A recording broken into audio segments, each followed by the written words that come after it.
My Lord and my God, I firmly believe that you are here, that you see me, that you hear me. I adore you with profound reverence.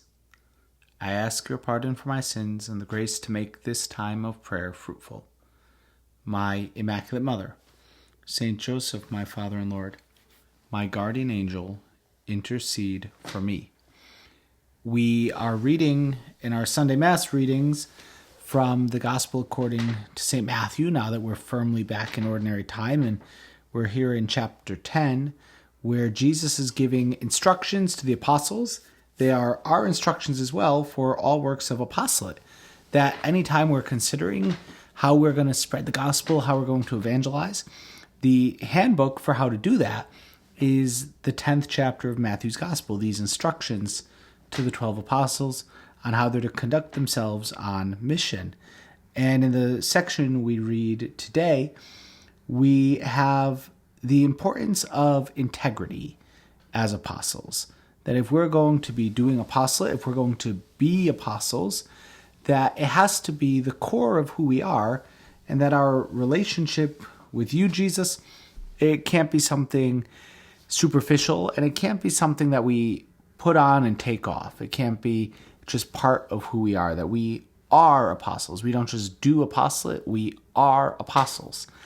And so, in a particular way, therefore, instructing the apostles and instructing us is that we really have to be men and women of integrity. That who we are is the same no matter the circumstance, no matter if things are good or bad, if they're easy or difficult. That who we are, Jesus, is always consistent because we're your friends. And we don't want to be fair weather friends. That if we're really friends with Jesus, that we should always be friends with Jesus.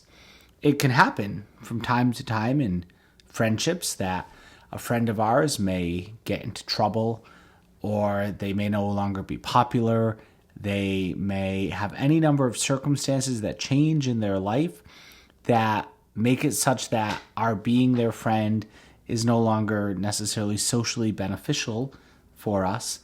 But even in the midst of that, we want to be good friends. And we should even be good friends to our friends when it's not easy or when our friends fall on hard times. Well, Jesus, all the more so in our friendship with you, that we are always your friends. And if there's a time when being your friend is going to cost me a little extra more socially, that's a price each and every one of us should be willing to pay, because we're your friend. And who we are when it's easy or popular should be no different from who we are when it's difficult or unpopular. Jesus says in the gospel, "Fear no one. Nothing is concealed that will not be revealed, nor secret that will not be known." And that could be a little scary when we think about it, that on Judgment Day, there is nothing that has been concealed that will not be known. All of human history will be laid bare for everyone to see. Every word, every comment, everything will be available. Nowadays, we get a little piece of this with the internet. The internet is forever. Anything you post on social media can be found, and it oftentimes may be found.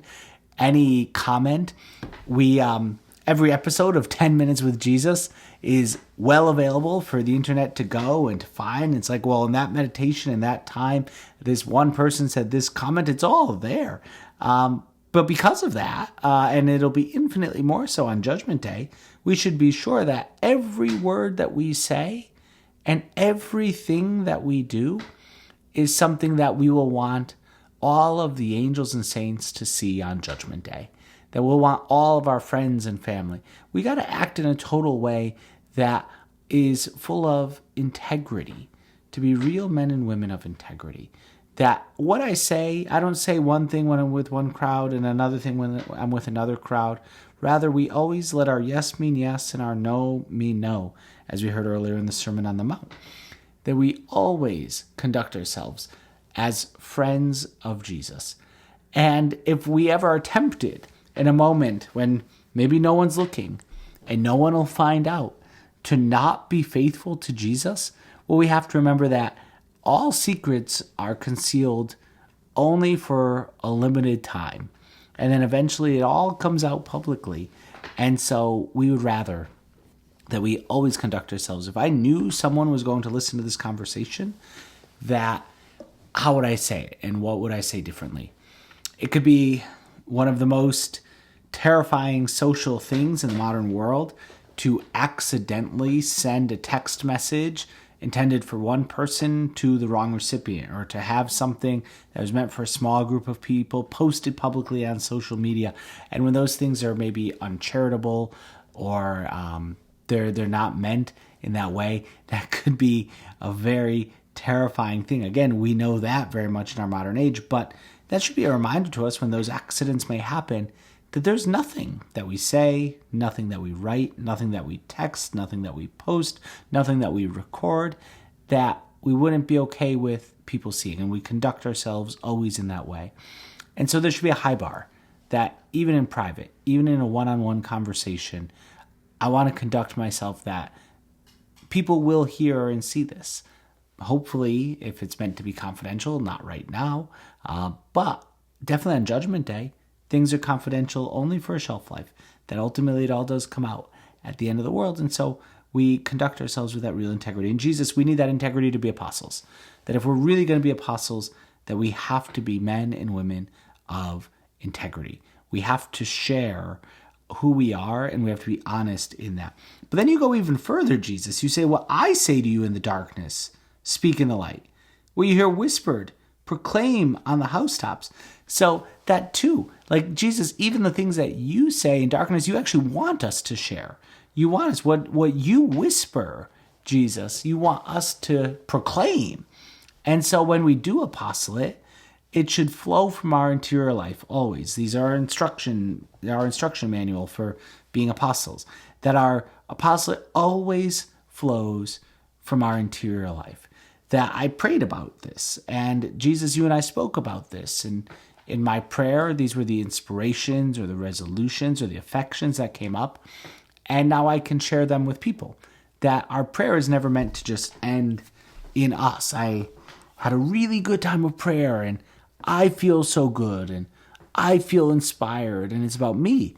No, but rather Jesus had this great time of prayer, and you and I had a great conversation, and you convicted me of certain things in my heart that I need to maybe change in my life, or ways that I could follow you better, or new opportunities. And then that has to be shared with others. It could be a conversation, again, without any showing off, and always with great naturalness. But what we receive in our prayer, that we share with people. For those that are in the business of preaching, for all of our priests or deacons or bishops, or those that teach the faith in some way, those that are involved in works of catechism, one of the best preparations that we can make is simply to pray, to have conversation with you, Jesus. And then our preaching and our teaching just becomes a recollection of our prayer, that we're just sharing with more people what we already spoke with you about in quiet, in the secret of our prayer, in the whispering of our prayer. The soon-to-be beatified servant of God, Fulton Sheen, very much did this. He's a man who was seen by so many in the early days of television, but all of his lessons, all of his teachings were prepared in the pleasant presence of the Blessed Sacrament. That Jesus, soon-to-be blessed Fulton Sheen, spent time with you. You and he talked about the class that he would be given. You and he talked about the sermon he needed to give. And he prepared it in your presence, Lord, in the Blessed Sacrament. And then he just shared it. And that's how he was such an effective apostle, because what you whispered to him in those holy hours of prayer, he shared with the entire world through the means of television and radio. And so we too, if we want to be real apostles, then we have to be willing to share what we receive in prayer. And if we want to be better teachers, maybe the first step we could take is to pray about these things, to let you teach us. And so these are just some of the instructions that you give us today, Jesus, that we have to be men and women of integrity, that we have to have real honesty in our lives, and that honesty extends even to our prayer, and that what you tell us in prayer, we're meant to share with the entire world, so that our apostolate flows from our interior life. Obviously, the model of all apostolate is Our Lady. She lived with total integrity, being immaculately conceived, being sinless. But her yes always meant yes, and her no meant no. And all of her teaching would have flown from her relationship with you. So Mary, pray for us that we may be true apostles after the model of your Son. I thank you, my God, for the good resolutions, affections, and inspirations which you have communicated to me in this meditation. I ask your help in putting them into effect. My Immaculate Mother, Saint Joseph, my Father and Lord, my guardian angel, intercede for me.